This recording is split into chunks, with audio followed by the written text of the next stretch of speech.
Good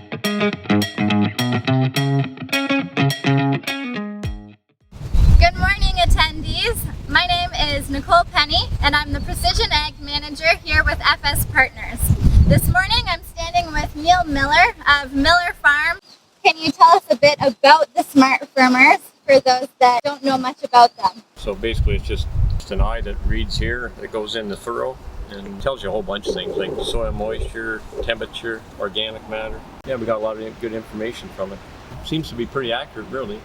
Do you want to just take us through some of the layers and the information that you're capturing? This one here is organic matter. So the red zones are like this farm really varies from like really hard clay to sand ridges. So the red's the clay areas in the farm. And have you noticed over the years differences in yields in those areas or how you managed them? Yes, if we go to clean furrow, like these greenish spots here, they're just really low sand areas, so obviously there was not as much crop there the previous year. That will really correlate to yield looking at those areas, and you can see that background imagery as it was loading. There wasn't a lot of crop there. This is soybeans this year, so you can go to Furrow moisture.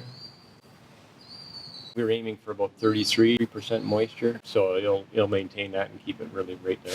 Yeah. And so what does the SmartFirmer do when you're planting? Well, we actually put smart depth on, so it'll maintain, if you've ironed auto, it'll maintain that depth. Did you see a difference in your emergence? I think so, because we've seen it other years where it was too dry and we didn't plant it deep enough, right? Right, and those areas would be delayed in emergence, and very visual that way. Corn's not usually so much of trouble because it's early, most times. Or it can be on this clay, but it's just soybeans can get, well, anything later, right? Or spring's dry, and there's farms around here is bad. Like, well, they just, some rows didn't come up. Like, they must be different, right? It would have paid for it 1 year on the farm, right? Oh, for sure. Well, if your corn stalks are whatever, you got corn to plant, it's too cold, it's only 40 degrees, well, then get out of it.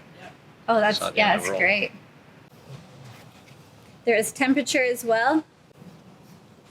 So actually you can see where we started the farm. We must have started over on this side and came across, but you can see the different colors and the different temperatures as you went across the farm. How many days apart did you plant this field? The same day. It was all on the same day. Okay. So it's more looking at that variability of the soil. The uniform furrow, I believe it picks up the uniformity of that furrow. If there's any clods in there or falling soil into it. Closing margin. Well, we got the closing system on too, so we can maintain that so we don't try to lose too much ground contact.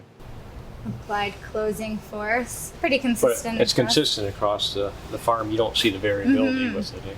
Is that something that you noticed from previous? Yeah, we've had hydraulic downforce for a long time, so that's probably your number one thing you should have. But. Yeah, a good first step when Yes. You can see there's lots of layers that you're collecting. You can choose from. It'll be really interesting to overlay each of these layers with your harvest data and start making some decisions and managing the field a little more intensively. I think if you want to do prescriptions or if you want to know the soil moisture is pretty important in the spring, right? So. What layer have you enjoyed the most? I guess population and applied downforce, just to keep up normally, just to make sure things are right. And did you still get out to check and ground truth what the sensors were telling you? Oh yes. Yeah.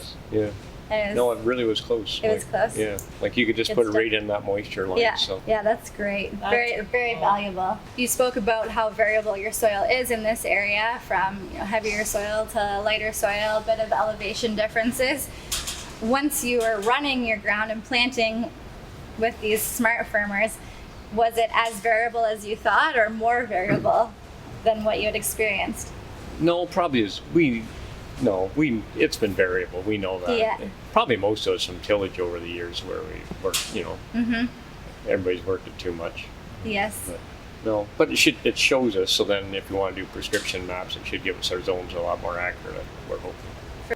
So we've gone through these layers and we're collecting a lot of valuable information. Can you just tell us your process of switching to these? You said you got a new planter that already had them on.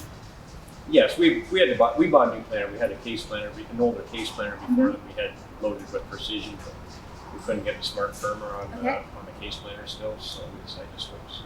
Okay. And do you have a SmartFirmer on every row? No, I think we got 6 on the 40 foot. Okay, nice. And that's collecting all of that data still. So if I was a grower that wanted to get these SmartFirmers on my planter, what steps would I take to go about that? Well, I guess I think you need you have to ask the dealer. I think you need a Gen 3 monitor to start Okay. with. Okay. Yeah. Mm-hmm. And if you're not going to go to smart depth, I think you only need like say 4 on it. Okay. Yeah. So there's different ways, but for most planters out there, work with your equipment dealer and see if this is a match that you can attach those SmartFirmers on. Thank you very much, Neal, for taking us through your operation and how you're using the SmartFirmers. I know I learned a lot, and it's very exciting technology. So we appreciate your time. Thanks.